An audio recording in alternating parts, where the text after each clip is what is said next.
पौरोहित्याकडे तुम्ही कसे वळलात? ही आवड तुमच्यामध्ये कुठून निर्माण झाली आणि हे कधीपासून तुम्ही सुरू केलं पौरोहित्य क्षेत्रामध्ये मी चांगलं ट्रेन होण्यासाठी वडिलांनी मला त्र्यंबकेश्वरला पाठवलं होतं आणि त्र्यंबकेश्वरला मी दिनकर शिकरे गुरुजी त्यांच्या घरामध्ये वास्तव्यासाठी होतो आणि तिथे पाठशाळेमध्ये मी काही काळ माझा घालवला आणि तिथून माझी खऱ्या अर्थाने सुरुवात झाली.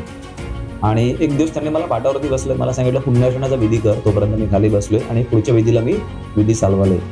मी पुण्यर्शनाला तिकडे बसलो आणि पुण्यर्शन पूर्ण केलं आणि नंतर त्यांना बोलवायला आलो की पुढच्या विधी मला करायची. तर वडील तिथे नव्हतेच आणि ती पूर्ण रिस्पॉन्सिबिलिटी त्यांनी माझ्यावरच टाकली होती अचानकच की आता हे तुला चालवायचंच आहे, तुला करायचंच आहे आणि आता कोण हायच नाही तिकडे, विधी तर आपल्याला करायला लागतील.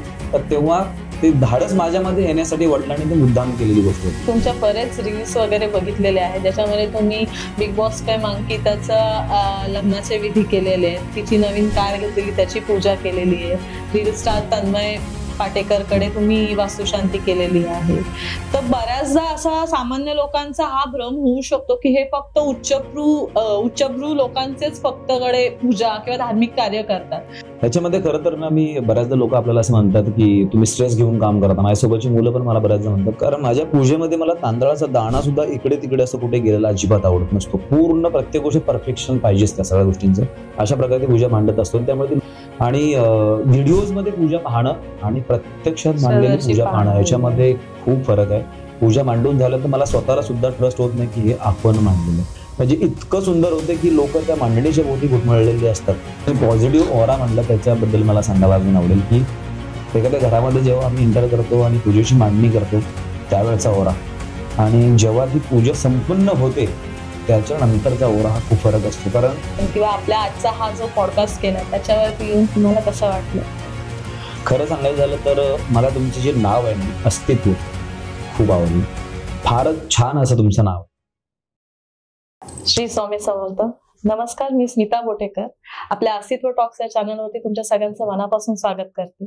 जो आपला मागच्या वेळेचा पॉडकास्ट झाला त्याला तुमचा भरघोस प्रतिसाद मिळाला आणि अशा बऱ्याच प्रेक्षकांच्या आपल्याला प्रत्यक्षपणे अप्रत्यक्षपणे खूप प्रतिक्रिया आल्या की तुम्ही लवकरात लवकर एक नवीन टॉपिक घेऊन या. तर आज आपण एक आगळा वेगळा टॉपिक घेऊन आलेलो आहोत, जो त्याचं नाव म्हणजे ज्याच्यावरती आपण बोलणार आहोत तो वास्तुशांती. बऱ्याच आपल्या लोकांच्या मनात असे प्रश्न असतात की नवीन घर घेतल्यावरती वास्तुशांती करणं गरजेचं आहे का, किंवा त्याला काही वेगळा उपाय आहे का, किंवा दुसरी कुठला आपण धार्मिक विधी त्यासाठी करू शकतो. अशा बऱ्याच शंका असतात. तर त्याच आपल्या सगळ्या शंकांचं निरसन करायला आपल्याकडे आज गेस्ट म्हणून आलेले आहेत पंडित प्रशांत शास्त्री गुरुजी. तर मी त्यांना विनंती करीन की गुरुजी तुम्ही तुमच्याबद्दल थोडक्यात आपल्या प्रेक्षकांना माहिती सांगा. खरं तर गरज नाहीये या सगळ्याची, सगळ्यांना आपण सगळेच जण त्यांना परिचित आहोत, पण तरी मी त्यांना रिक्वेस्ट करेन की तुम्ही आपल्या प्रेक्षकांना तुमच्याबद्दल थोडक्यात माहिती सांगा. नमस्कार, मी पंडित प्रशांत शास्त्री. गेल्या 16 वर्षापासून मी पौराहित्य, ज्योतिषशास्त्र, वास्तुशास्त्र या क्षेत्रामध्ये कार्यरत आहे. मी आजपर्यंत अनेक साऱ्या राजकीय नेते, उच्चपदस्थ सरकारी अधिकारी, सेलिब्रिटी, तसेच आता ट्रेंडिंगला चाललेले रील स्टार यांच्याकडे माझी सेवा दिलेली आहे. विशेषतः स्वरबद्ध मंगलाष्टकांच्यासाठी मला आउट ऑफ महाराष्ट्र आमंत्रण असतं. माझी USP आहे क्रिएटिव्ह मांडणी करून आपल्या घरामध्ये सकारात्मक ऊर्जा निर्माण करणे, त्याचबरोबर स्वरबद्ध पद्धतीनं मंत्रमुग्ध करणारे मंत्रपाठ. विशेष म्हणजे मी फक्त मंत्रपाठ करत नाही, त्या पूजेचे विश्लेषण देऊन लोकांना समजावून सांगत असतो की शास्त्र म्हणजे नेमकं काय. मी इंस्टाग्राम, YouTube या प्लॅटफॉर्मवरती आता सक्रिय आहे कारण मला भक्ती आणि विज्ञान याचा संगम साधत आपल्या संस्कृतीचा सार तरुण पिढीसमोर सोप्या भाषेमध्ये मांडायचा आहे. खरं तर माझी टॅगलाईन आहे, शास्त्र परंपरा, नवा दृष्टिकोन, पूजा मांडणीचा संगम. तर गुरुजी, तुम्ही पौरोहित्य करण्याआधी काय करत होता? खरं तर कोल्हापूर जिल्ह्यामध्ये करडवाडी नावाचं माझं गाव आहे. तर गावामध्ये बालपण गेलं आणि पुढे काय करायचं स्वप्न होती मनामध्ये, पण काय करायचं ह्याची दिशा काय आपल्या गावामध्ये नव्हती. तिथून सुरुवात झाली, मुंबईमध्ये आलो. मुंबई शहर हे माझ्यासाठी खूप मोठं होतं आणि शहराच्या गर्दीमध्ये मी खूप छोटा होतो.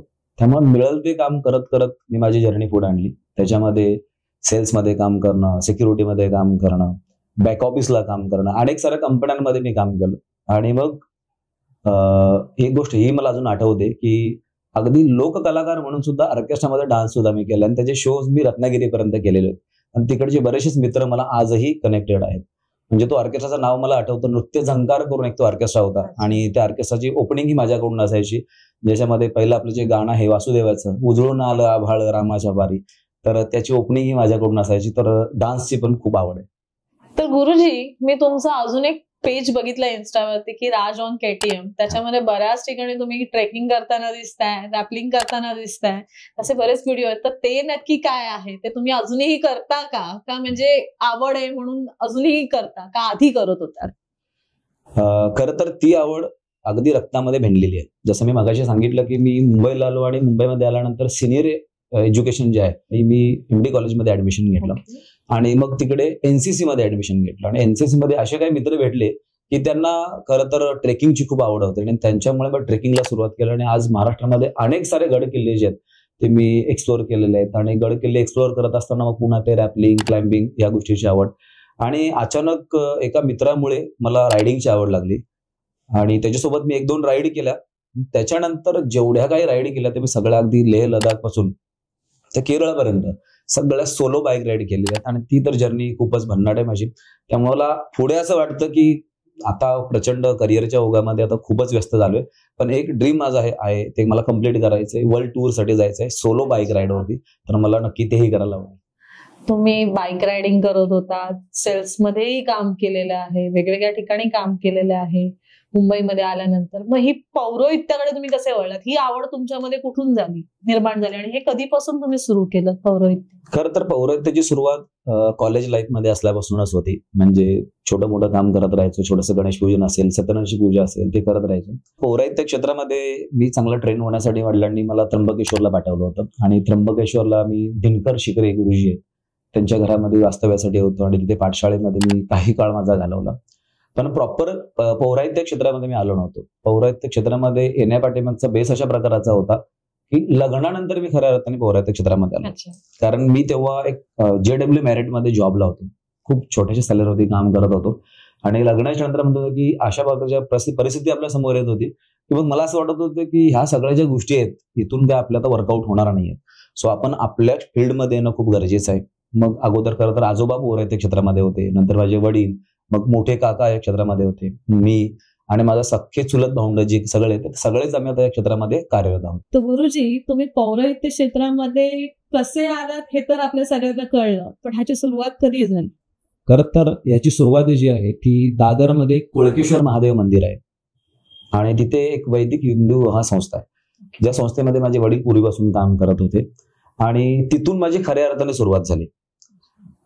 सुरुवात होत असतानाचा सुद्धा भाग मला गमतीशीर आहे थोडासा, पण मला तो सांगायला नक्की आवडेल की वडिलांनी पहिल्यांदा मला एका पेपरवरती लिहून दिलं होतं की लग्नाचे मंत्र कुठले कुठले आहेत आणि कशा प्रकारे आहेत आणि त्याच्या अगोदर मी एखाद्या वेळेस त्यांचे जे पूजा विधी चालू असायच्या ते पाहत होतो आणि एक दिवस त्यांनी मला पाटावरती बसलं, मला सांगितलं पुण्यर्चनाचा विधी कर. तोपर्यंत मी खाली बसलोय आणि पुढच्या विधीला मी विधी चालवाले. मी पुण्यर्चनाला तिकडे बसलो आणि पुण्यर्चन पूर्ण केलं आणि नंतर त्यांना बोलवायला आलो की पुढच्या विधी मला करायची, तर वडील तिथे नव्हतेच आणि ती पूर्ण रिस्पॉन्सिबिलिटी त्यांनी माझ्यावरच टाकली होती अचानकच की आता हे तुला चालवायचंच आहे, तुला करायचंच आहे आणि आता कोण हायच नाही तिकडे, विधी तर आपल्याला करायला लागतील. तर तेव्हा ते धाडस माझ्यामध्ये येण्यासाठी वडिलांनी ते मुद्दाम केलेली गोष्ट होती. तर अशी ही सुरुवात आहे माझी. पण मग ते तुम्हाला टॅकल करता आली ती सिच्युएशन त्यावेळेला, किंवा थोडी अशी भीती होती मनात की होतंय की नाही, धाकधूक जी आपण म्हणतो ती? धाकधूक ऍज युज्युअल खरं तर मनामध्ये होतीच, पण त्यांना तो कुठेतरी कॉन्फिडन्स होता की अशा प्रकारे जर मी याच्यावरती टाकलं तरच हा पुढे येईल आणि त्याच्यामुळे त्यांनी ती गोष्ट केली. म्हणजे त्यांनी तुम्हाला ऑलरेडी ट्रेन केलेलं होतं, फक्त बोलतात ना की ते फेस करायला तुम्हाला त्यांनी अचानक दिलं काही न सांगता, की म्हणजे जसं आपण म्हणतो की पाण्यात पडल्यावरती पोहता येतं, त्या काइंड ऑफ सिच्युएशन तुमची त्यांनी त्यावेळेला केली असं म्हणायला हरकत नाही. नक्कीच. तर गुरुजी, आपण आता मूळ मुद्द्याला हात घालूया. आपण तुमच्याबद्दल सगळं जाणलं आहे, तर आता जो आपला मेन विषय आहे वास्तुशांती, जे आपले प्रेक्षक ज्याची आतुरतेने वाट बघतात, बऱ्याच मनात त्यांच्या काय माझ्याही मनात अजून शंका आहेत, तर आपण त्याला सुरुवात करूया. वास्तुशांती म्हणजे नक्की काय? खरं तर वास्तुशांती म्हणजे आपल्या घरातील पंचमहाभूतांचं संतुलन साधणं आणि नकारात्मक ऊर्जा शांत करून घरामध्ये सकारात्मक ऊर्जा निर्माण करणं, ज्यामध्ये वेद, मंत्र, ग्रहशांती आणि दिशांचं शुद्धीकरण केलं जातं, ज्यामुळे ती जागा राहण्यासाठी अधिक शुभ आणि ऊर्जा संपन्न म्हणते. मग ती जागा व्यवसायाची असो व आपल्या घराची असो. तर गुरुजी, मी तुम्हाला असं विचारेन की वास्तुशांती करताना मुहूर्त का पाहावा, तो पाहणं गरजेचं आहे का? कारण आता आपण मगाशी जसं म्हटलं की वास्तुशांती करण्यासाठी आपल्या घरातलं शुद्धीकरण किंवा आपल्या घराचा जो औरा आहे तो प्युअर व्हायला पाहिजे, प्युरिफाय व्हायला पाहिजे किंवा आपल्याला सुख शांती लाभायला पाहिजे, तर मग हे पाहण्यासाठी आपल्याला मुहूर्त पाहणं गरजेचं आहे. खरंच खूप छान प्रश्न आहे. कारण वास्तुशांती करत असताना मुहूर्त पाहणं खूपच गरजेचं आहे. अनेक शास्त्रशुद्ध व आध्यात्मिक कारण आहेत. प्रत्येक वेळी ग्रह नक्षत्रांचे परिणाम वेगवेगळे असतात. योग्य मुहूर्त म्हणजे पंचांगानुसार तिथी, वार, करण, नक्षत्र आणि योग यांची संतुलित वेळ, ज्यावेळी सात्विक ऊर्जा प्रबळ झालेली असते. योग्य मुहूर्त म्हणजे योग्य ऊर्जा. आता मुहूर्त जर पाहायचं म्हटलं तर मुहूर्तांमध्ये काय असायला पाहिजे, तर क्षयतिथी असायला नाही पाहिजे, वृद्धितिथी असायला नाही पाहिजे, चतुर्दशी असायला नाही पाहिजे. एखाद्या जातकाचा जन्म जर अष्टमीचा असेल तर त्या दिवशी ती तिथी आपल्याला वर्ज्य करायची आहे, किंवा मंगळवार असेल, रविवार असेल तर ते दिवस आपल्याला त्या ठिकाणी वर्ज्य करायचे असतात. अर्थात प्रत्येक ज्योतिषी किंवा गुरुजी ह्याच्या मागे त्यांचं वेगळं मत असू शकतं. की आता तुम्ही म्हणालात की जसं प्रत्येकाचं जन्मतिथी वगैरे, वार वगैरे बघून सुद्धा तुम्ही बघतात, पण तुम्ही जेव्हा वास्तुशांतीचा मुहूर्त जेव्हा तुमच्याकडे कोणी येतं, तो जेव्हा मुहूर्त काढून येतो तेव्हा तुम्ही त्यावेळेला त्यांची पत्रिका सुद्धा बघता का? हा, नक्कीच. म्हणजे मुहूर्त आपण दोन प्रकारे वास्तुशांती पाहत असतो. जसं आपल्याकडे महाराष्ट्रामध्ये प्रचलित दाते पंचांग आहे, रुईकर पंचांग आहे, कालनेमी पंचांग आहे, डोळे पंचांग आहे, अनेक सारी पंचांग आपल्याकडे आहेत. पंचांगाला दिलेले काही जे मुहूर्त असतात त्या मुहूर्तांना आपण फॉलो करतो. आणि मुंबई, पुण्या शहरासारख्या ठिकाणी प्रत्येकच वेळेस तो मुहूर्त जो आहे तो सगळ्यांना सूट होईलच अशातला भाग नाहीये. कारण आपल्याला माहितीये की सगळेजण किती कामामध्ये बिझी असतात, लोकांना सुट्ट्या मिळत नाहीत. मग तेव्हा आपण त्यांच्या पत्रिकेनुसार ते मुहूर्त काढतो. जसं मी आता मला सांगितलं, तर आपण तिथे त्यांच्या पत्रिकेचा वापर करून त्यांच्यासाठी शुभ असेल अशा प्रकारचा अनुकूल आहे तो तुम्ही त्यांना सांगा. येस. ओके. तर गुरुजी, आपण वास्तुशांती जेव्हा करतो तेव्हा आपण कुठल्या देवतांचे आवाहन करतो? म्हणजे वास्तुशांती करताना फक्त वास्तुपुरुषाचंच आपण पूजन केलं जातं का तिथे वेगळ्या कुठल्या देवी देवतांचं आपण आवाहन करावं लागतं ती करताना? खरं तर याच्यामध्ये आपलं कुलदैवत आहे, ग्रामदैवत आहे, जागेवाला आहे, किंवा आपण ज्या शहरामध्ये राहतो त्या शहरातल्या ज्या काही प्रमुख देवता आहेत, जसं की आपण मुंबईमध्ये राहतोय तर आपण सुरुवात करत असताना मुंबादेवी आहे, महालक्ष्मी आहे, बाबुलनाथ आहे, सिद्धिविनायक मंदिर आहे, त्यांचं या ठिकाणी प्रार्थना केली जाते, पूजन केलं जातं. आणि मग संकल्प करून गणपती पूजन, स्वस्ती पूजन, पुण्यवचन, मातृका पूजन, नांदी श्राद्ध, ईशान्य कलश, रुद्र देवता पूजन, शिख्यादी वास्तुपट देवता, चरत्यादी देवता, नवग्रह आदी प्रत्यादी देवता, पंचलोकपाल, दशदिक्पाल या सर्व देवतांचं स्थापन पूजन केलं जातं आणि मग हवन केलं जातं. गुरुजी, गृहप्रवेश करण्याआधी गणेश पूजन हा वास्तुशांतीला पर्याय असू शकतो का? खरं तर बऱ्याच लोकांच्या मनामध्ये ह्या प्रश्नाबद्दल संभ्रम अवस्था निर्माण झालेली आहे, आणि त्याचं उत्तर देताना मला असं सांगते, गणपती पूजन करणं हे नक्की चांगलं आहे. कारण कोणत्याही शुभ कार्याची सुरुवात जी आहे ते विघ्नहर्त्या गणपती बाप्पापासून सुरुवात केली जाते. पण म्हणून गणपती पूजन करूनच घरामध्ये स्थायिक होणं ही पूजा मात्र अपूर्ण पूजा मानली जाते. कारण कसं होतं, बरेच जण नवीन घर घेतात, नवीन घर घेतल्यावरती आता तुम्ही जसं मगाशी म्हटलं तसं आपल्याला वास्तुशांती करण्याआधी त्याचा मुहूर्त बघावा लागतो. त्याच्यानंतर तुम्हाला आताच्या ह्याच्यात कोणाला वेळ नसतो, पहिली गोष्ट ज्या हेक्टिक शेड्यूलमुळे, आणि दुसरी गोष्ट म्हटलं तर पैसेही खर्च करायला आजकालची जनरेशन थोडीफार मागे पुढे पाडते. त्याला एक पर्याय म्हणून ते लोक आजकाल काय करतात की नाही बाबा, वेळही नाहीये, हेही नाही, पण मला नवीन घरात मला शिफ्ट व्हायचंय, सो मी गणेश पूजन करतो आणि मी शिफ्ट होतो, असे बरेच जण करतात. तर तुम्ही वास्तुशांती आणि गणेश पूजन या दोघांमधला फरक आपल्या प्रेक्षकांना सांगाल का? आणि त्याच्याबरोबर वास्तुशांती का करावी ह्याचा इम्पॉर्टन्स पण सांग. खरंच तुम्ही खूप चांगला प्रश्न विचारलेला आहे. गणपती पूजन विघ्न निवारण्यासाठी असतं, परंतु घरामध्ये आधीपासून असलेल्या वास्तुदोष, दिशांच्या ऊर्जा असंतुलन, भूतबाधा, पितृदोष किंवा भूमीचे आधीचे संस्कार यांचं निवारण करण्यासाठी वास्तुशांती आवश्यक आहे. वास्तुशांती करत असताना वास्तुशांती का केली जाते? एखादी जागा असते, त्या जागेचं अगोदर मूळ स्वरूप काय ना ते आपल्याला माहिती नाही. शहरांमध्ये आपण जर पाहायचं झालं तर झोपडपट्टी असते, एखादी जुनी बिल्डिंग किंवा एखादी चाळ असते, ती तोडून त्या ठिकाणी नवीन बिल्डिंग बांधली जाते. त्याच्या अवतीभोवती आजूबाजूला कुठले काय झाडं होतीत का, त्या झाडांच्या वरती कुठले पक्ष्यांची घरटी होते का, ते पक्षी तिथून बेघर झालेत का, तर त्याचा दोष सुद्धा त्या जागेमध्ये राहिलेला असतो. किंवा आपण छोट्या गावांबद्दल याबद्दल विचार करायचं झालं तर घर बांधण्यापूर्वी अगोदर 50 वर्ष 100 वर्ष अगोदर तिथे कुठल्या प्रकारची काय स्मशानभूमी होती का, किंवा फार पूर्वी तिकडे काही युद्धभूमी झाली होती का, मध्ये एखाद्याचा एक व्यक्तीचा खून झालेला असू शकतो. म्हणजे असे अनेक सारे निगेटिव्हिटी त्या जागेमध्ये असू शकते. दुसरी गोष्ट, ती वास्तू निर्माण करत असताना त्यासाठी लागलेली जी काही विटा असतील, रेती असेल, माती असेल, विशेषतः आपण ते नदीतून खाडीतून काढत असतो आणि नदी खाडीमध्ये अनेक सारे पशु पक्षी प्राणी वाहून गेलेले असतात. आता नदीमध्ये सगळं ते वाहून गेलेलं असतं, त्यामुळे त्यांचे मृतकी अवशेष त्या ठिकाणी असतात आणि तीच जी काय निगेटिव्हिटी आपल्या घराला लागलेली असते, तर त्याच्यामुळे तो एक नकारात्मक ऑरा आपल्या घरामध्ये राहिलेला असतो. किंवा त्या घराचं बांधकाम होत असताना कुठल्या प्रकारचा कोणी स्टे आणला होता का, 2 फूट जागा माझ्याकडची वापरली गेलेली आहे, 4 फूट जागा आमच्याकडची वापरलेली आहे, कुठे स्टे आणलेला असतो, तर काम रखडलं गेलेलं आहे का. किंवा आपण मुंबईसारख्या पुण्यासारख्या शहरामध्ये पाहत असतो की आपण अंडर कन्स्ट्रक्शन बऱ्याचदा एखादी प्रॉपर्टी बुक करत असतो, जेव्हा की आपल्याला माहितीच नसतं ते घर बांधल्यानंतर कशा प्रकारे बनणार आहे, त्या घराचा व्ह्यू कशा प्रकारे दिसणार आहे. आणि जेव्हा ती वास्तू निर्माण होते तेव्हा आपले शेजारी पण घरामध्ये वाव यांच्या घरामध्ये खूप छान व्ह्यू दिसतोय, आपण हे घर घ्यायला पाहिजे होतं. तर असं कोणाचं काय मन त्याच्यामध्ये अडकलं होतं का, किंवा बांधत असताना कुठल्या कारागिरांना काय लागलं होतं का, कोणाचं काय रक्त सांडलं होतं का. अशा अनेक प्रकारचे दोष त्या घरामध्ये राहिलेले असतात आणि ते सर्व दोष परिहार करण्याचा प्रयोग म्हणजे वास्तुशांती.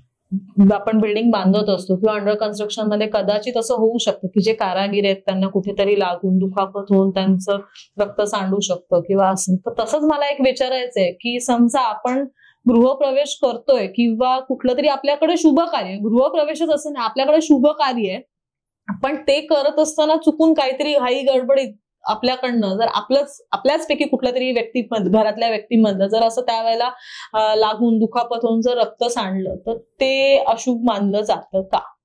बघा, आता मी याचं उत्तर देताना म्हणेन की नक्कीच नाही. कारण दुर्घटनाही कुणाच्या हातामध्ये नसते. रक्त येणं म्हणजे दुर्घटना.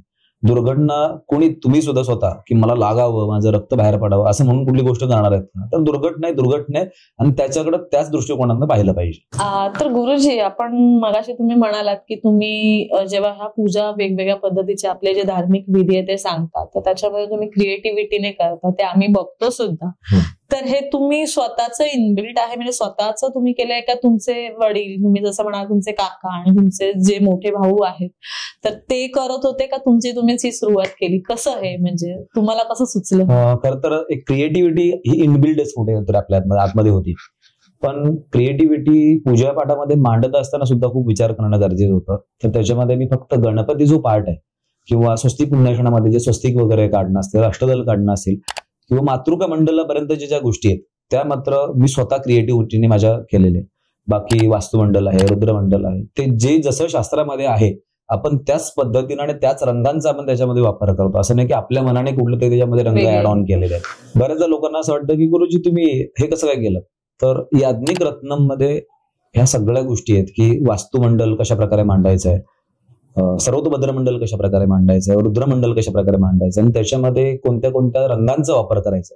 तर त्याच्यामध्ये माझं स्वतःच असं काही नाही, ते क्रिएटिव्हली मांडतो एवढंच फक्त जे काय असं तर माझं श्रेय म्हणू शकतो. आणि बाकी गणपती बाप्पाचं जे काही पूजा तुम्ही पाहत असाल तर मी वेगवेगळ्या प्रकारे गणपती मांडायचा प्रयत्न करतो. म्हणजे लोकांना तर फार आवडतच, पण सोबतच संपूर्ण देशभरातनं आज मला विप्र म्हणजे ब्राह्मण लोक कनेक्टेड झालेले आहेत. जसं परवा मी संभाजीनगर आता कार्यक्रमासाठी गेलो होतो, अनेक सारे गुरुजी मला तिकडे भेटायला आले आणि आवर्जून मला सांगत होते की गुरुजी तुमच्या पूजा बघून आम्ही आमच्या पूजेमध्ये काय ना काय रोज आम्ही वेगळ्या गोष्टी करायचा प्रयत्न करतो. त्यांनी स्वतःचे फोटोज व्हिडिओज पण मला दाखवले, हे बघा आम्ही अशा प्रकारे अगोदर करत होतो आणि आता आम्ही अशा प्रकारे पूजा तुमचं बघून करायचा प्रयत्न करतोय. गणपती आम्हाला फारसा जमत नाही पण तरी आम्ही तो प्रयत्न करतोय, अशा प्रकारचं एक त्यांचं कारण हो, ही गोष्ट खरी आहे की जेव्हा आम्ही सुरुवातीला जेव्हा बघतो ना की ती एक तुमची स्पेशालिटी म्हणता येईल की तुम्ही ज्या प्रकारे पूजा मांडता ही तुमची एक क्रिएटिव्हिटी त्याच्यात लगेच दिसून येते. हे सुरुवातीला कुठे जास्ती बघण्यात येत नव्हतं, पण आताच्या काळामध्ये काही काही ठिकाणी थोड्याफार प्रमाणात दिसते. म्हणजे हे मी तुम्हाला मान्य करेन की हे खरंच आहे की हे आम्हाला पण असं कुठे कुठे थोडंफार जाणवतं. ते ह्याच्यामध्ये खरं तर ना, मी बऱ्याचदा लोक आपल्याला असं म्हणतात की तुम्ही स्ट्रेस घेऊन काम करता. माझ्यासोबतची मुलं पण मला बऱ्याचदा म्हणतात. मला असं वाटतं की मी जे स्ट्रेस घेऊन काम करतो ना त्याच्यामुळे काम खूप सुंदर होतं. कारण माझ्या पूजेमध्ये मला तांदळाचा दाणा सुद्धा इकडे तिकडे असं कुठे गेलेला अजिबात आवडत नसतो. पूर्ण प्रत्येक गोष्ट परफेक्शन पाहिजेच त्या सगळ्या गोष्टींचं. अशा प्रकारे ती पूजा मांडत असतो, त्यामुळे ती लोकांना खूप भावते. आणि व्हिडिओज मध्ये पूजा पाहणं आणि प्रत्यक्षात मांडलेली पूजा पाहणं याच्यामध्ये खूप फरक आहे. पूजा मांडून झाल्यानंतर मला स्वतःला सुद्धा ट्रस्ट होत नाही की हे आपण मांडलेलं आहे. म्हणजे इतकं सुंदर होते की लोक त्या मांडणीच्या भोवती घुटमळलेले असतात. म्हणजे माझे हे सुद्धा एक्सपिरियन्स आहेत. खरं तर शास्त्राला धरून नाहीये, पण बऱ्याच लोकांनी ना 2-2, 3-3 दिवस पूजा उचललेल्या नाही. गुरुजी आम्ही कशी पूजा उचलायची, आमची इच्छाच होत नाही. अशा प्रकारे सुद्धा काही अनुभव माझ्याकडे. तर हे म्हणजे खरं आहे की असं वाटतं की आपण हे म्हणजे असं जे एवढी सुंदर प्रकारे जी मांडलेली पूजा आहे ती उचलायला आपल्याला थोडंफार मागे पुढे असं काचकूच होते, ही खरी गोष्ट आहे. बाकीचे तुमच्या बरोबरचे कोणी असतील पुजारी, तुमची टीम एक्झॅक्टली, तर तुम्ही म्हणता की तुम्ही स्ट्रेस घेऊन करता, पण त्यावेळेला स्ट्रेस घेतल्यावरती एक तुमच्यामध्ये कुठेतरी पहिल्यापासून एक आर्टिस्ट आहे हे जाणवतं. तर ते असं म्हणतात की आर्टिस्ट हा कधी मरत नाही, त्याच्यामध्ये कुठलंही काम करू त्याच्यामध्ये आर्ट ही येणारच येणार. पण त्यावेळेला तुम्हाला स्ट्रेस असतो, पण ज्या वेळेला तुमचे जे यजमान जे आहेत, ज्यांच्याकडे आपण पूजा करतोय ते, त्यांच्या चेहऱ्यावरचं समाधान बघून हा स्ट्रेस निघून जातो. खरं तर स्ट्रेस पूजा मांडल्यानंतर स्ट्रेस पूर्णपणे निघून जातो. तर ह्याला अनुसरून मला एक गोष्ट अजून सांगायला आवडेल की कधी कधी ना एका गोष्टीचं टेन्शन बदला आणि दबाव जो आहे तो मात्र मनावरती सतत राहतोय, की कुठेतरी हे सगळं करत असताना लोकांना आपलं काम आवडतं इथपर्यंत मी त्याच्यामध्ये हॅप्पी आहे, पण लोकांना आता स्वामींसोबत कम्पेअर करणं अशा प्रकारच्या गोष्टी व्हायला म्हणजे लोकांना देव डायरेक्ट करून टाकतात. सो मला तुमच्या पॉडकास्टच्या माध्यमातून हे सांगायचंय की मी सुद्धा एक सामान्य माणूस आहे आणि माझ्याकडनं सुद्धा बऱ्याचशा चुका होत असतात. त्यामुळं देवाच्या गिनतीमध्ये नेऊन बसवणं चुकीचं आहे, कारण सतत लोकांचे इतके सारे मेसेज येतात की तुम्हाला भेटलो, तुमच्या चेहऱ्यावरचं तेज खूप छान होतं, अगदी स्वामींना भेटल्यासारखं तुम्हाला, मला असं वाटलं. इतक्या साऱ्या गोष्टी येतात ना, तर कधी कधी ते एकटा बसल्याच्या नंतर मला वाईट वाटतं त्या गोष्टी, की नाही असं नाही व्हायला पाहिजे, आपण एक माणूस आहे, माणूसच बनून राहिलं पाहिजे. नाही, मी ह्याला एक करेक्ट करीन की कदाचित तो तुमच्या मनाचा मोठेपणा आहे. मी असं म्हणणार नाही की तुमच्यामध्ये ते देव शोधतात, पण कसं आहे, जेवढी आपण सात्विक साधना जेवढी करतो, हा म्हणजे मी एक सांगते की जो असा अनुभव जी आपण जेवढी सात्विक साधना करतो, तर तुम्ही तो स्वतः पौरोहित्य करता, त्याच्यामुळे ह्या सात्विक साधनेच्या तुम्ही खूपच जवळ आहात. तर त्याच्यामुळे तो औरा ऑटोमॅटिकली आपला चेंज होत जातो आणि ती पॉझिटिव्हिटी आपल्यातनं दिसत जाते असं मला वाटतं. त्याच्यामुळे कदाचित त्यांना असं ते कनेक्ट करत असतील की बाबा ही यांच्याकडनं ही पॉझिटिव्ह एनर्जी, आपण ते पॉझिटिव्हली घेऊया. असं तुम्ही नका म्हणजे असं मनात आणू, असं मी सांगेन की तुम्हाला ते देवाशी कम्पेअर करतात, तुम्ही तो पॉझिटिव्हली औरा घेतात, अशा आहे ते पॉझिटिव्हली घ्या. नक्कीच त्याच्यावर थोडासा मला आता विचार करायला लागेल. कारण तुम्ही पॉझिटिव्ह ऑरा म्हटलं त्याच्याबद्दल मला सांगायला अजून आवडेल की एखाद्या घरामध्ये जेव्हा आम्ही एंटर करतो आणि पूजेची मांडणी करतो त्यावेळेचा ओरा आणि जेव्हा ती पूजा संपन्न होते त्याच्यानंतरचा ओरा हा खूप फरक असतो. कारण जेव्हा आम्ही तो मंत्रपाठ करत असतो ना, अगदी छोटे छोटे माझे व्हिडिओज तुम्हाला पुढे पण येतील की अगदी लहान लहान बाळं ज्यांना पूजा म्हणजे काय माहिती नाहीये, ज्यांना मंत्रपाठ म्हणजे काय माहिती नाही, ते सुद्धा छान मस्त असे डुलायला लागलेले असतात त्या मंत्रांच्या तालावरती. आणि बऱ्याचदा जितके काही लोक बसलेले असतात पूजेमध्ये ते आमच्या सोबत बोलत असतात त्या सगळ्या गोष्टी आणि एवढे मंत्रमुग्ध झालेले असतात. तर तेव्हा मला असं वाटतं की आपलं कार्य एक वेगळ्या लेवलला चाललेलं लोकांच्या पर्यंत पोहोचतंय. आणि तेव्हा एक माझ्या मनामध्ये अजून एक प्रश्न निर्माण झाला की आता हे जे काम आहे, आता देशभरातनं बऱ्याच ठिकाणांवरून बोलणं होतं, पण ह्या ज्या गोष्टी आहेत इंटरनॅशनल लेवलपर्यंत आपल्याला कशा घेऊन जाता येतील, देश विदेशातल्या लोकांपर्यंत या सगळा जो आपल्या पूजापाठाचा आपला ज्या धार्मिक विधी आहेत त्या लोकांपर्यंत कशा पोहोचवता येतील याचा थोडासा माझा हा प्रयत्न चालू आहे. नक्कीच होईल गुरुजी हा प्रयत्न, कारण जसं आपण बघतोय ना, तर आपल्या हिंदू कल्चरला, हिंदू संस्कृतीला आजकाल फॉरेन कंट्रीजमध्ये सुद्धा मानतात. आपण बघणार नाही, आपल्याकडे एक वेळ वास्तुशास्त्राला तेवढा आपण इम्पॉर्टन्स देत नाही, पण तिथे बघायला गेलं तर ते लोक आजही त्यांची वास्तुशास्त्राप्रमाणे बिल्ड करतात. आणि तिथेही काही आपले भारतीय नागरिक स्थायिक आहेत. तर तुमचे नक्की मला असं वाटतं, जो तुम्ही आता प्लॅटफॉर्म निवडलाय की आपला हे काय म्हणतात आपलं इंस्टाग्राम म्हणा किंवा युट्यूब म्हणा किंवा फेसबुक, ह्याच्या थ्रू तुम्ही नक्की सोशल मीडिया थ्रू नक्की आपण त्यांच्यापर्यंत पोहोचवायचा प्रयत्न करू आणि आपली हिंदू संस्कृती जपायचा नक्की प्रयत्न करू. आपण हिंदू संस्कृती आपली जी संस्कृती ती आपल्याला सांगते की आपल्या घरात कचरा काढणारा झाडू आहे, आपण त्या झाडूची सुद्धा पूजा वास्तुशांतीच्या पूजेमध्ये करत असतो. कारण झाडू ज्या पद्धतीने आपल्या घरातला कचरा घरातनं बाहेर काढत असतो त्याच पद्धतीनं अगदी घरातल्या आपल्या रोगराई आजारपण हे सगळं तो घरातनं बाहेर काढत असतो. जोडून दुसरी गोष्ट अशा प्रकारची की वास्तुशांतीमध्ये आपण सुपाची पण पूजा करतो. कारण आपल्या संस्कृतीमध्ये सुपाला सुद्धा लक्ष्मीचं स्वरूप मानलेलं आहे. कारण घरामध्ये सुपाची पूजा केली तर घरामध्ये स्थिर लक्ष्मीची प्राप्ती होते असा सुद्धा आपल्यामध्ये समज आहे. पुन्हा अष्टधान्यांचं सुद्धा याच्यामध्ये पूजन केलं जातं. अन्नपूर्णा माते स्वरूपात आपण अष्टधान्यांचं पूजन करतो. कारण वर्षाचे 365 दिवस आपल्या घरातनं कोणीही उपाशी गेलं नाही पाहिजे, आपल्या घरामध्ये सदैव धान्यांची भरभराटी व्हावी म्हणून या पूजेमध्ये अष्टधान्यांचे पूजन केलं जातं. उंबरठ्याला अर्थातच आपल्या शास्त्रामध्ये फार महत्व आहे. म्हणजे लहानपणापासून आपण ऐकत आलेलं आहे की उंबऱ्यावर बसायचं नाही, उंबऱ्यावरती शिंकायचं नाहीये. उंबरठा म्हणजे आपल्या वडिलांचं डोकं. किंवा अगदी रागाने सुद्धा आपण एखाद्या माणसाला जेव्हा बोलायचो ना, माझ्या उंबऱ्याच्या आतमध्ये पाय ठेवलास तर बघ मग मी तुला सांगेन, म्हणजे इतकं सारं त्याला महत्व आहे. त्या ठिकाणी जयपाल विजयपाल देवता असतात, त्यामुळे तिकडे उंबरठ्याचं पूजन केलं जातं. आणि त्याच ठिकाणी एका वरुण कलश, ज्याला आपण मंगल कलश असं म्हणतो, मंगल कलशाचं पूजन केलं जातं. आणि तो मंगल कलश घरातल्या गृहिणीच्या डोक्यावरती दिला जातो. आणि जे मी सांगितलं सुपामध्ये अष्टधान्य मांडलेले असतात, घरातल्या ज्या काही देवता त्या मांडले जातात. आणि त्या सगळ्या देवता घेऊन आनंदी अंतःकरणाने आपण घराच्या आतमध्ये प्रवेश करतो, त्याला आपण ग्रहप्रवेश असं म्हणतो. आनंदी अंतःकरणाने का, तर ते आपलं स्वप्नातलं घर आहे, आपलं ड्रीम होम आहे. आपल्या घरामध्ये सदैव आनंदी आनंद वातावरण निर्माण व्हावं म्हणून हसऱ्या मुद्रेने आपण घराच्या आतमध्ये प्रवेश करतो आणि या सर्व देवतांना ते आपलं घर दाखवतो आणि त्यांना सांगतो, इथून पुढे आम्ही आता या घरामध्ये वास्तव्य करणार आहोत, तर तुमचा सर्वांचा कृपा आशीर्वाद या घरावरती सदैव राहू दे, असं प्रार्थना करून आपण त्या देवतांना एका ठिकाणी स्थापन करतो. आणि मग अग्नीचीही पूजा केली जाते. म्हणजे आपल्या शास्त्रामध्ये किती साऱ्या गोष्टी आहेत, आपल्या धर्मामध्ये किती साऱ्या गोष्टी आहेत की अग्नीचंही पूजन केलं जातं. जे पूर्वीच्या काळामध्ये चुलीवरती पूजा केली जायची, त्यामुळे त्या चुलीवरती स्वस्ती काढलं जायचं, त्याला हळदी कुंकू, अगदी नवीन चूल जेव्हा जेव्हा बसवली जायची तेव्हा सुद्धा त्या चुलीचं पूजन केलं जायचं. आणि पूजा झाल्यानंतर जेव्हा पहिला अग्नी प्रज्वलित होतो त्या अग्नीला दूध उतू घाललं जायचं. आता दूध उतू घालणं म्हणजे एक शुभ संकेत मानले जायचे आणि त्याच्यासाठी म्हणून पहिल्यांदा ते दूध उतू घालवलं जायचं. त्याचबरोबर घरातली करती स्त्री म्हणजे ती एक लक्ष्मी स्वरूप आहे म्हणून तिच्या हाताचे ठसे सुद्धा दरवाजावरती उमटवणं, स्वयंपाकघरामध्ये उमटवणं, तर याही गोष्टी आपल्या या शास्त्रामध्ये आहेत. गुरुजी, असं कधी झालंय का की एखाद्या पूजेला तुम्ही गेलेला आहात वास्तुशांतीच्या किंवा कुठलाही धार्मिक शुभविधी आहे आपला आणि त्याला तुम्ही गेलेला आहेत, पण त्या घरातली जी करती स्त्री आहे तिला अडचण आलीये, त्याच्यामुळे पूजा कॅन्सल झालीये, असं कधी झालंय का? बऱ्याचदा असं खरं तर लोकांचे प्रश्न आलेले, म्हणजे बऱ्याचदा लोकांचे असे कॉल येतात मला की गुरुजी असे आता अचानकच प्रॉब्लेम झालेला आहे आणि आम्हाला पूजा कॅन्सल करायला लागते. खरं तर मला या माध्यमात सांगायला नक्की आवडेल की लोक प्रॉब्लेम आहे असं म्हणतात, पण तो प्रॉब्लेमच नाहीये. ती जर गोष्ट नसेल ना तर प्रॉब्लेम आहे. खरं तर ती परमेश्वराची निर्मिती आहे. जर एखाद्या स्त्रीला जर ऋतुकाळ येत नसेल, तिला जर पाळी येत नसेल तर तिची गर्भधारणा होत नाही. त्यामुळे त्या गोष्टीला खरं तर आपण प्रॉब्लेम असं म्हणू शकत नाही. आणि त्याचं एक उदाहरण द्यायचं म्हटलं तर आता बघा, आपल्या तोंडावरती आता वारी आहे, आषाढी वारी, एवढी मोठी वारी आहे. त्या वारीमध्ये सुद्धा इटाळ पाळला जात नाही हा शब्द वापरला जातोय की वारीमध्ये सुद्धा इटाळ पाळला जात नाही, कारण हजारो स्त्रिया वारीमध्ये सहभागी असतात आणि कोणत्या ना कोणत्या स्त्रियांचा ऋतुकाळ त्याच्यामध्ये येत असतो. तर प्रत्यक्ष पांडुरंगाच्या वारीमध्ये सुद्धा इटाळ पाळला जात नाही. तर हे समजणं खूप गरजेचं आहे की प्रॉब्लेम आहे म्हणून हे करायचं नाही, प्रॉब्लेम आहे म्हणून ते करायचं नाही. खरं तर पूर्वी हे पाळलं जायचं त्याच्या पाठीमागची कारणं खूप वेगळी होती, कारण एकत्र कुटुंब पद्धती होती. एका घरामध्ये 50-50, 100-100 माणसं असायचे. त्यातून नवीन लग्न झालेल्या स्त्रियांना काही ठिकाणी जात सुद्धा केला जायचा. अशा वेळेस 50 माणसांची 100 माणसं स्वयंपाक बनवत असताना तिला चुलीसमोर बसायला लागायचं आणि चुलीसमोर बसून 100 माणसांच्या त्या भाकरी भाजणं किंवा तो स्वयंपाक बनवणं, आणि ते सुद्धा ऋतुकाळामध्ये एखादी स्त्री मरून जाईल.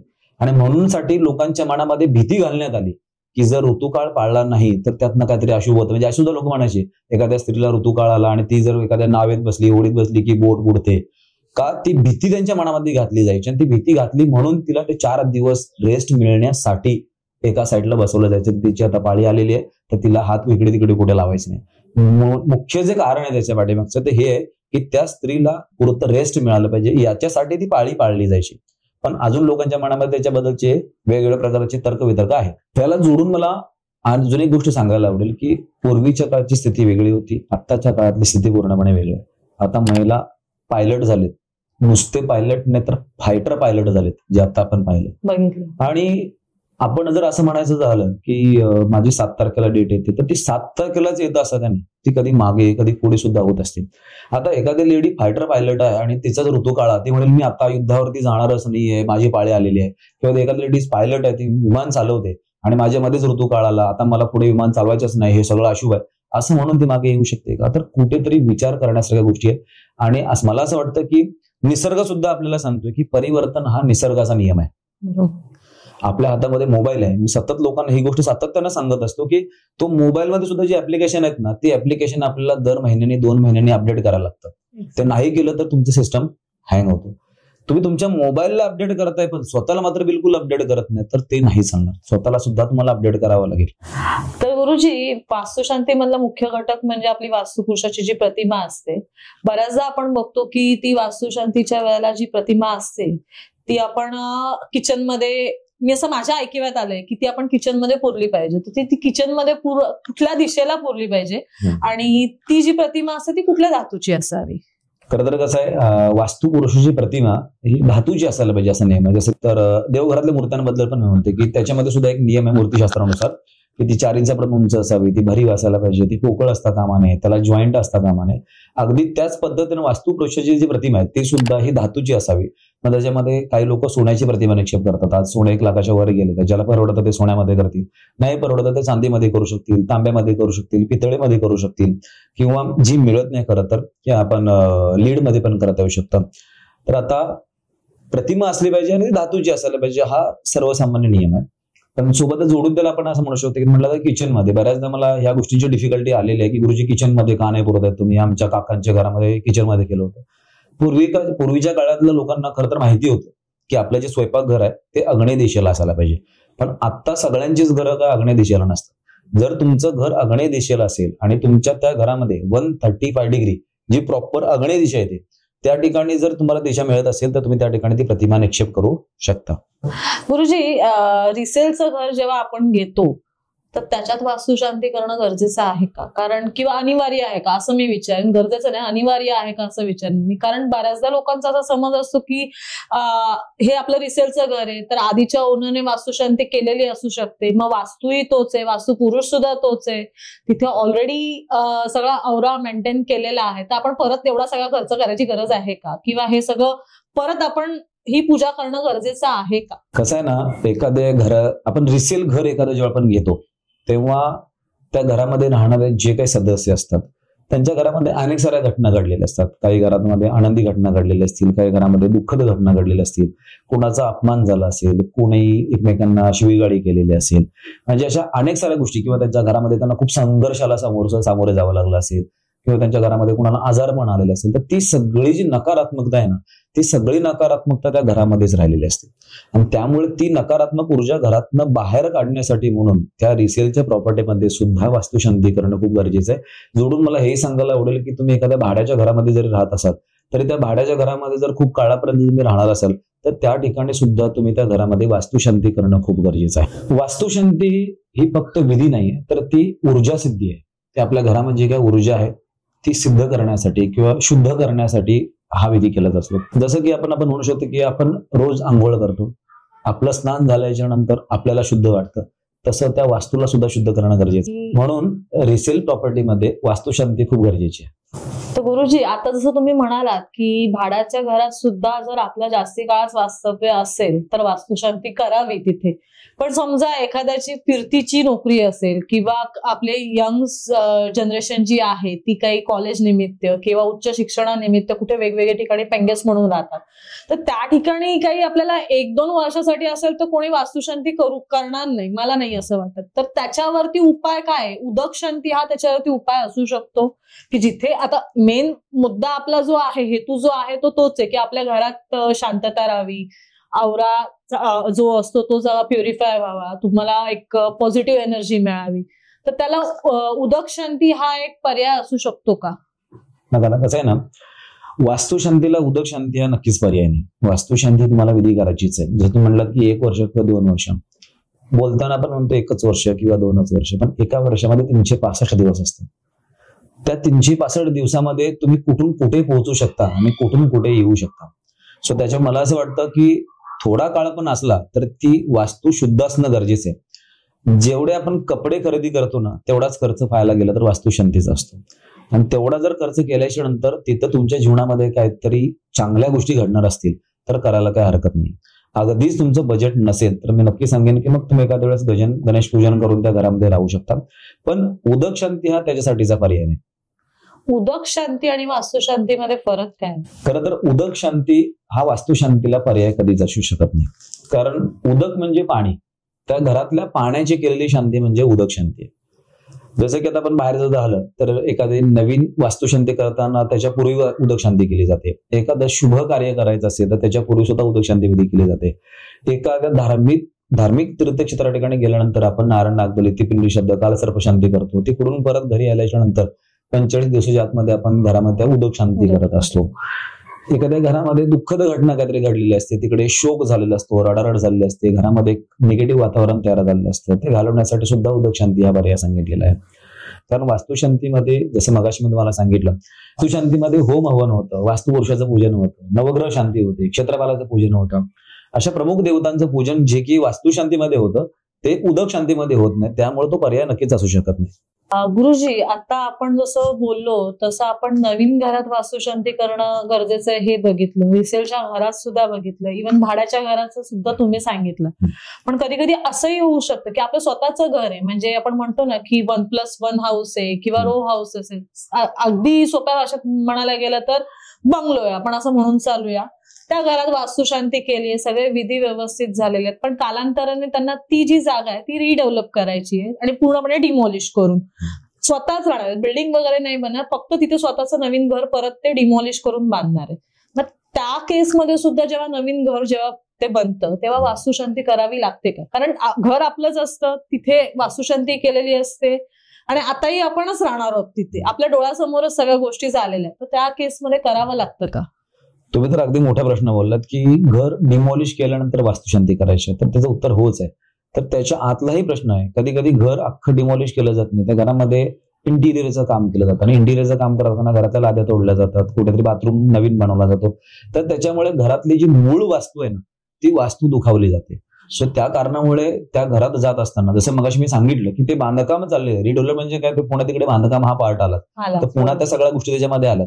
त्यामुळे रिडेव्हलप होत असताना तर ती करायचीच आहे, पण त्याच्या व्यतिरिक्त घरामध्ये छोटं मोठं जरी आपण टायलिंगचं जरी काम करतोय, नवीन किचनचं स्वयंपाकघर नवीन आपण बनवतोय, बाथरूम एखाद्या वेळेस आपण नवीन बनवतोय, असं जरी असेल तरी सुद्धा आपल्याला त्या ठिकाणी जी आहे वास्तुशांती विधी केली पाहिजे. ते झालं. आता हे सगळं आपण राहत्या घराविषयी आपण बोलतोय, तर समजा एखाद्याने ओपन लँड घेतलेली आहे पण त्याच्यावरती कुठल्याही प्रकारचं बांधकाम नाही केलंय, ना ऑफिस आहे ना घर बांधलं आहे किंवा काय, मी घेतलीये, मी ही ओपन लँड तशीच ठेवलेली, मग त्याच्यावरती वास्तुशांती केली पाहिजे का? त्याच्यावरती कुठला वेगळा धार्मिक विधी करावा लागतो आपल्याला? कोणती जागा तुम्ही अशी कित्येक ठिकाणी घेऊ शकता, पण त्या जागेवरती तुम्हाला वास्तुशांती करण्याचा विषय नाही. वास्तू निर्माण झाल्यानंतर वास्तुशांती विधी करा, जोपर्यंत वास्तू निर्माणच होत नाही तोपर्यंत तिकडे वास्तुशांती करण्याची काही आवश्यकता नाही.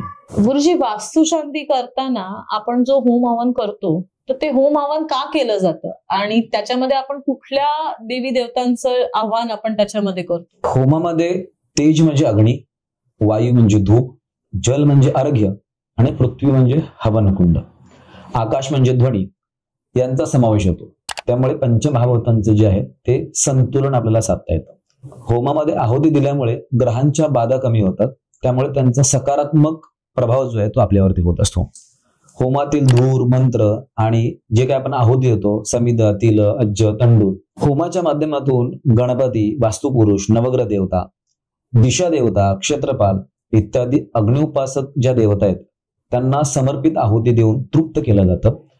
कारण ते सर्व देवता अग्निमुखाच्या आहेत, म्हणून अग्निमार्फत अर्पण केलं जातं.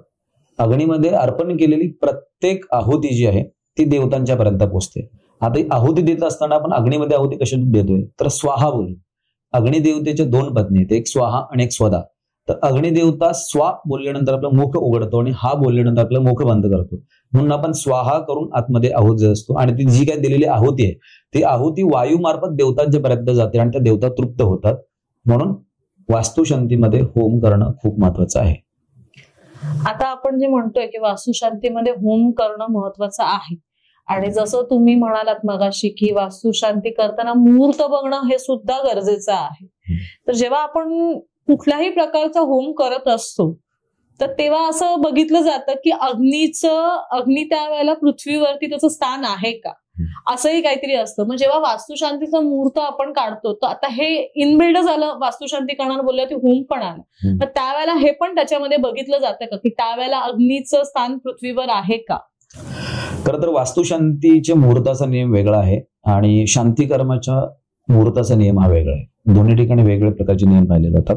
आता याच्यामध्ये आपण असं म्हणू शकतो की जे कुंडलीमधले जे काय आपण शांती कर्म करतो, आपण अनेक विध पाहिलेले आहेत ज्याच्यामध्ये नक्षत्र शांती असतात, योगांची शांती केली जाते, काही कुयोग आहे त्यांची शांती केली जाते. तर तेव्हा जेव्हा शांती करत असतो तेव्हा आपल्याला अग्नी पृथ्वीवरती आहे की नाही हे पाहणं गरजेचं असतं. वास्तुशांतीसाठी पूर्ण नियम वेगळे, जसं मगाशी मी त्याच्यामध्ये सांगितलं की कोणती क्षयतिथी, वृद्धितिथी जे काय सांगितलं होतं तर त्या पद्धतीने तो वास्तूचा नियम आहे. गुरुजी, वास्तुशांतीमध्ये क्षेत्रपालाचं पूजन केलं जातं, त्याबद्दल जरा थोडक्यात माहिती सांगा ना. वास्तुशांतीमध्ये बलिदान ही संकल्पना आहे, पण प्राचीन ग्रंथांप्रमाणे सात्विक स्वरूपाची आहे.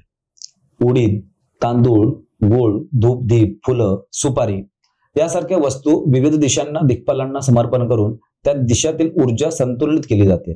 त्यामुळे हे बलिदान धार्मिक आणि प्रतिकात्मक असून कोणत्याही प्रकारच्या हिंसेशी त्याचा काही संबंध नाही. वास्तुशांतीच्या पूजेमध्ये क्षेत्रपाल पूजन हा फार महत्वाचा भाग आहे, कारण क्षेत्रपाल ही त्या घराच्या दिशांचे आणि सीमांचे रक्षण करणारी शक्ती आहे.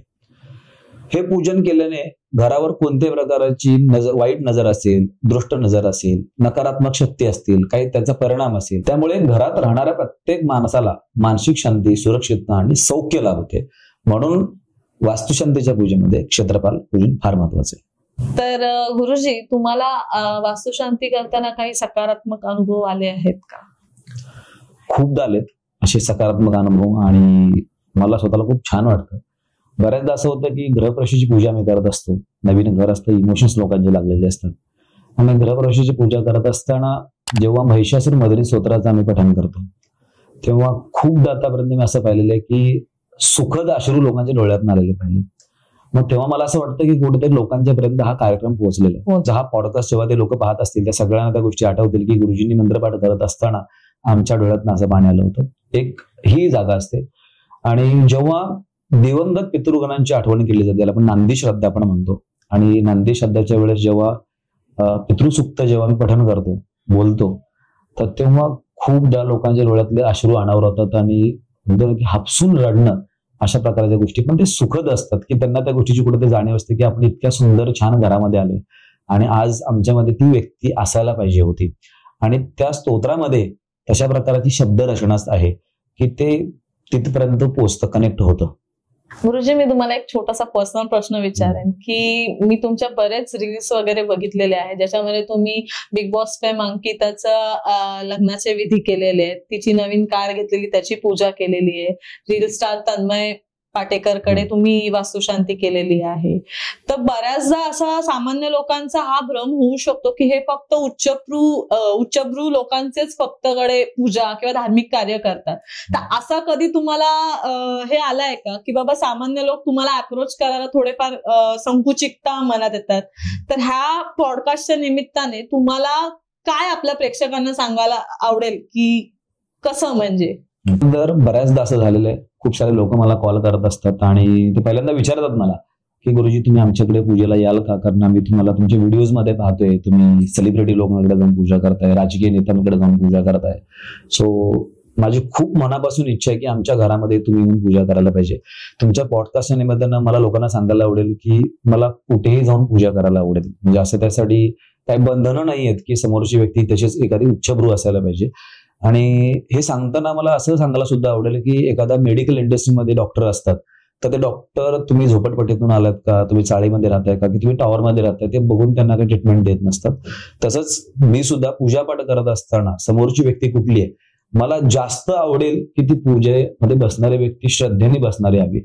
बऱ्याचदा मला असं सुद्धा नाही आवडत की उच्चभ्रू लोक आहेत आणि त्यांनी मला बोलवलेलं आहे आणि त्यांच्या पूजेमध्ये त्यांची श्रद्धा नाहीये, फक्त लोकांना दाखवण्यासाठी दिखावा असतो. तर त्यांना तिथे मी असं बोलतो असं की मला का तुम्ही इकडे बोलत, माझी टीम येऊन सुद्धा या ठिकाणी काम करून गेले असतील. जर तुम्ही श्रद्धेने त्या पूजेमध्ये बसणार असाल तर त्या प्रत्येक ठिकाणी जिथे व्यक्ती श्रद्धेने बसतो त्या ठिकाणी जाऊन मला पूजा करायला अगदी नक्की आवडेल.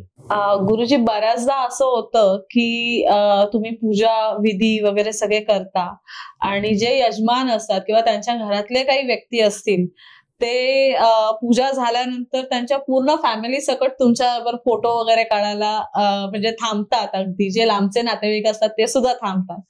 तर तेव्हा कुठेतरी तुम्हाला असं सेलिब्रिटी झाल्याचा फील येतो का? असं कारण असं शक्यतो माझ्या बघण्यात नाहीये की आपल्या घरी पूजा सांगायला आलेल्या गुरुजींच्या बरोबर जनरली पब्लिक जी असते ती फोटो काढते. तर त्यावेळेला तुम्हाला असं ते प्राऊड फील होतं का किंवा असं सेलिब्रिटी असल्यासारखं फील होतं का? सेलिब्रिटी झाल्यासारखं असं नाही वाटत मला, पण कुठेतरी एक मनाला आत्मिक समाधान आहे की इन जनरली लोकांच्या नशिबात या गोष्टी नाहीत. तर मला असं वाटतं कुठेतरी दत्तगुरूंची कृपा त्याच्या पाठीमागे असेल की अगदी मी आत्ता तर असं होतं की मुंबईच्या बाहेर वेगवेगळ्या प्लेसवरती जेव्हा जातो त्यावेळी लोक समोरून भेटायला येतात आणि येत असताना पुष्पगुच्छ असेल किंवा काय ना छोटे मोठे गिफ्ट्स घेऊन मला भेटायला येऊन तेही माझ्यासोबत फोटो काढत असतात. तर ते मला खूप छान वाटतं. सेलिब्रिटी असं नाही वाटत आहे, पण असं वाटतं की आपलं जे काम आहे ते लोकांच्या पर्यंत पोहोचते, लोकांना ते आवडते. आणि जोडून एक अशी सुद्धा गोष्ट त्याच्यामध्ये आहे की मला बऱ्याच मुलांचे फोन आलेत जे पौराहित्य करणार आहेत ते की त्यांना पूजापाठ करायला आवडत नाही, कारण घरातले सांगतात आता तू दुसरं काय करिअर करत नाही तर ऍटलीस्ट पौराहित्य तरी कर, आणि त्यांना ते आवडत नाही का तर धोतर घालायचंय, भस्म लावायचंय, कुर्ता लावायचंय, स्टाईल करता येत नाही, त्यामुळे त्यांना या फील्डमध्ये यायचं नसतं. पण असे बरेच मुलं जेव्हा मला भेटतात किंवा मला कॉल करतात, मला मेसेंजरला मेसेज टाकत असतात की तुमच्याकडे बघून एक वेगळं मला इन्स्पिरेशन मिळतं की एखादे गुरुजी छान गड किल्ल्यांवरती ट्रेकिंग करू शकतात, छान रायडिंग करू शकतात, किंवा जसं मी कुठे फिरत असतो स्टोरीज ठेवत असतो कार्यक्रमानिमित्तानं, त्या यंग जनरेशन मधल्या मुलांना खूप आवडतात. आणि त्यामुळे त्यांना असं वाटतं की आपण पण पूजापाठ करून सुद्धा आपली पर्सनल लाईफ छान प्रकारे एन्जॉय करू शकतो. म्हणजे कुठेही तुम्हाला अशा बाउंड्रीज येत नाहीत पौरोहित्य केल्याने. तुम्ही तुमची लाईफ आणि तुमची छान प्रकारे व्यतीत करू शकता. हे तुमच्याकडे बघून खूप छान प्रकारे ते लोकांना असं काय म्हणतात की प्ले होतं म्हटलं तरी चालेल. आणि मी हेही सांगेन की आज जेव्हा मी त्यांच्याशी पर्सनली बोलतेय तेव्हा मलाही असं कुठेही वाटलं नाही की ही व्यक्ती एखादी सेलिब्रिटी आहे, किंवा ही व्यक्ती म्हणजे जो बोलतात ना की एखाद्याला असा ऍटिट्यूड असतो किंवा इगो असं बिलकुल नाहीये. की प्रशांत गुरुजी जे आहेत ते तुमच्याशी कुठल्याही टॉपिकवरती आणि कशाही प्रकारे खूप मोकळेपणाने बोलतील. तुम्हाला कुठेही त्याच्याबद्दल असं दडपण येणार नाही, आणि हे मी स्वतः असं मला बघून वाटतं आहे. तर त्यांच्याशी या गप्पा मारून आज खूप छान वाटलं. आणि असं वाटतं की आता जशा माझ्या काही वास्तुशांतीबद्दलच्या शंका होत्या त्यांचं निरसन झालं, तर तसं तुमच्याही शंकांचं निरसन झालं असेल. आणि जर तुम्हाला अजून काही शंका असतील किंवा काही असं वाटत असेल तर तुम्ही आपल्या कमेंट बॉक्समध्ये नक्की सांगू शकता. मी डिस्क्रिप्शन बॉक्समध्ये गुरुजींचा इंस्टाग्रामची लिंक तसेच त्यांचा नंबर सुद्धा देईन तुम्हाला, आणि तसं तुम्ही डायरेक्टली सुद्धा त्यांना कॉन्टॅक्ट करू शकता. गुरुजी, जाता जाता एक मी शेवटचा प्रश्न विचारेन तुम्हाला आमच्या या अस्तित्व टॉक्स या चॅनलवरती येऊन किंवा आपल्या आजचा हा जो पॉडकास्ट केला त्याच्यावरती येऊन तुम्हाला कसं वाटलं? खरं सांगायचं झालं तर मला तुमचं जे नाव आहे ना, अस्तित्व, हे खूप आवडलं. फारच छान असं तुमचं नाव आहे, आणि ते भविष्यामध्ये खूप चांगल्या प्रकारचं नावारूपाला येणार आहे.